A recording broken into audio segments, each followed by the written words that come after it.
far-right ideologues, far-left ideologues, they just cannot believe that I have personal opinions that I share on a podcast that's entire purpose is for me to give my personal opinions. Wow, shocking stuff. Yesterday, it was the semi-bird supporters. How dare Brandi Kruse? How dare she support a different candidate? The only explanation for why she would support a candidate other than the one I like is that someone's paying her to do it. And here I am, dumb, just doing it for free. Supporting Dave Reichert's campaign for free. Maybe I should be charging if they already think that he's paying me to do it. So they come up with nefarious intent. Oh, she's being paid. Someone shadowy, dark, money, encouraging her to think a certain way. And today it's the left. Today it's the left wing ideologues who cannot imagine that I would support reversing the Climate Commitment Act for any other reason besides I must be in the pocket of the right. I must be being paid by the right wing to reverse the state's beautiful, wonderful climate policy. I can't possibly be capable. Oh, poor, blonde, sad, stupid me. I can't possibly be capable of forming my own opinions on these things. Has to be shady. Absolutely must be. Man, we must be doing something right to have the ideologues so angry at us that they are willing to try to falsely destroy my reputation, which they're not going to be able to do. So here's where it came from today. Crosscut and John Stang put out an article that's just an attack piece on me and our friends over at Future 42. While conservative groups are banding together to dump carbon pricing, Redmond hedge fund manager Brian Haywood is spending millions to end cap and invest. He's got a web of organizations and Brandi Kruse backing him. God, I love this. Okay. It says Project 42, a 3-year-old nonprofit working to change the course of Washington state to prioritize free markets, personal liberty, and an individual's right to prosper, God forbid, has its fingerprints all over current conservative efforts, including the drive to kill Washington's new cap and invest program. Project 42, through its communications branch, does financially support conservative political podcaster Brandi Kruse, an outspoken critic of the cap and invest program. Basically, Crosscut is suggesting in this article that rich people on the right are paying me to oppose the CCA, that rich people on the right are paying me to push for the repeal of the CCA and to call for the recall of State Senator Marco Elias and to push back against these climate policies. I'll reiterate for any of you who would believe that that might be the case, that that's simply not true. And Crosscut has no evidence that that's true. And so this whole article is built on really just a bunch of assumptions and pieces that John Stang and Crosscut are trying to fit together that don't fit together. It's just like taking like the kids game, you know?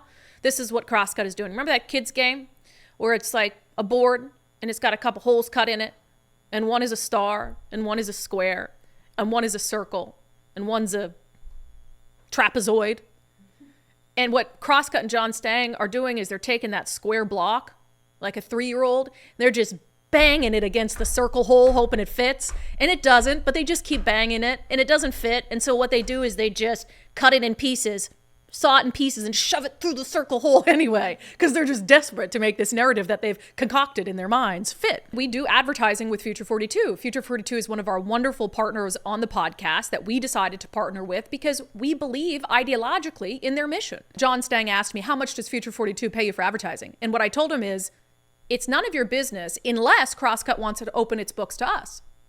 If you go to Crosscut and Crosscut wants to open its books to us so we can know how they're funded and who's funding them, and how much individuals pay and their subscribers and all of that, that's fine. But unless you're willing to do that, then my advertising rates are none of your business. Now, Crosscut, what you could do is if Crosscut wants to advertise on the unDivided podcast, we'll send them our rates. Our rates are the same virtually for depending on what the advertisement partnership entails. They're all roughly the same. And we're monthly. And we're talking about a couple $1,000s. I'll put it in the ballpark, a couple $1,000s a month. You really think that I can be bought for a couple $1,000s a month? That my opinion can be bought for a couple $1,000s a month? I quit a $200,000 a year job to do this podcast, and you think that someone throwing a couple $1,000s a month at me for advertising for services rendered is enough to buy my opinion? and by my integrity? That's because that's what Crosscut is claiming here. Man, again, how many people do I have to sue this week? Can I sue Crosscut for this? Because that's the insinuation that they're making. I can't possibly think for myself. I can't possibly think for myself. But again, to bring it full circle, if they want to have this conversation and look into, who's funding who and how might that influence their reporting, and actually genuinely ask, because I offered John Stang, I said, I'll give you the contract that we have with Future 42, which clearly says that they have absolutely no editorial control over our content. He never wanted it or asked to actually get a copy of it. Where is the Crosscut investigation on who's funding the Seattle Times Climate Lab? So, right, that's fair. Again, if I think that it's fine for the Seattle Times to have outside entities helping to prop up local journalism, as long as they have no editorial control over the content. But here's what the Seattle Times Climate Lab says. About the Climate Lab. Climate Lab is a Seattle Times initiative that explores the effects of climate change in the Pacific Northwest and beyond. The project illuminates the impacts of heat waves, drought, wildfire, and flooding, and examines government and industry actions to help the public better understand how greenhouse gas emissions are changing our lives. And then it goes into how it's funded, which they say it here. And to act like it's I have a secret partnership with Future 42. I've put out videos with them saying, I'm so proud to have this partnership with Future 42. And we say before the segment, it's brought to you by Future 42. So I'm not sure how to make it more apparent. But the Seattle Times Climate Lab, the project is funded in part by the Bullitt Foundation, Mike and Becky Hughes, University of Washington, and Walker Family Foundation, and its fiscal sponsor is the Seattle Foundation. And the Climate Lab brings you such stories as more than $156 million for solar panels coming to Washington communities. A future without natural gas, new law involving PSC aspires to set the course. Stories from the front lines of climate change in the Pacific Northwest, eroding shorelines, wildfire, and dead fish. So you have the Climate Lab, which clearly takes a very left-leaning perspective on climate change and has been repeatedly called out by Cliff Mass for demonstrable inaccuracies, data inaccuracies, that we've had him on the show to talk about it, that he laid out the data, laid out the story about like snow melt and snowcap, and said it's clearly wrong. Cliff Mass would email them and say, hey, you should correct this, and they never would. So why isn't Crosscut interested in getting to the bottom of what's happening at the Seattle Times? Hey, you're pushing all these very left-wing narratives on climate change, and you're funded by these outside entities. How much do they pay you? How much do they pay you? Are you taking those positions because they're telling you to do it? Because that's what he's asking of me, and I'm just a little old podcast. That's the Seattle Times. You know the other key difference? I'm a political commentator. They're a journalism outlet. So if anything, if a journalist cap, was to decide if they had to pick between the two, should I talk about how this podcaster is influencing the CCA, or should I talk about how the Seattle Times climate coverage might be influenced? And I can guarantee you that these big ticket donors that fund the Seattle Times Climate Lab, I can guarantee you that they're giving them more than a few $1,000s a month. I can guarantee you that the Seattle Times Climate Lab is getting far more money than we get from any of our individual sponsors.